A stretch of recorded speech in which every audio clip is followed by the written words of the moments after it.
Tarian, menjemput maut, tim Ses Cabub sekaligus anggota DPRD tewas tertimpa jembatan beton. Jembatan beton di dermaga Pulau Hatta, Kecamatan Banda, Maluku Tengah ambruk pada Kamis, 31 Oktober 2024. Informasi yang didapat hingga pukul 16, sudah tercatat ada 8 orang tewas. Satu diantaranya merupakan ketua tim sukses calon Bupati Wakil Bupati Maluku Tengah sekaligus anggota DPRD Maluku Tengah, Andan Teja Nurbati. Dikutip dari tribunambon.com, kejadian itu bermula saat anggota tim sukses akan menjemput calon Bupati Malteng, Andi Munaswir yang baru tiba di Pulau Hatta. Saat melalui jembatan atau dermaga beton, tiba-tiba jembatan tersebut ambruk.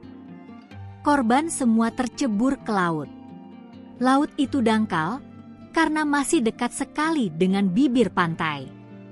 Dari video amatir yang beredar tampak jembatan Pulau Hatta ambruk pada bagian tengah. Jembatan itu ambruk saat warga dan simpatisan tengah menari menyambut calon Bupati Wakil Bupati Maluku Tengah, Andi Munaswir dan Tina Tetelepta, Rabu, 30 Oktober 2024. Terlihat sejumlah ibu-ibu menggunakan sapu tangan berdiri berjajar di jembatan sambil menyanyi dan menari.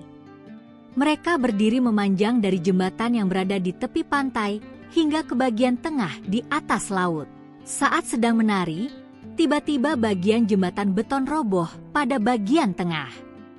Sejumlah orang yang tengah berdiri menyambut kedatangan paslon nomor 3 itu jatuh ke laut. Pada video kedua, tampak warga setempat membantu mengevakuasi korban yang tertimpa beton jembatan.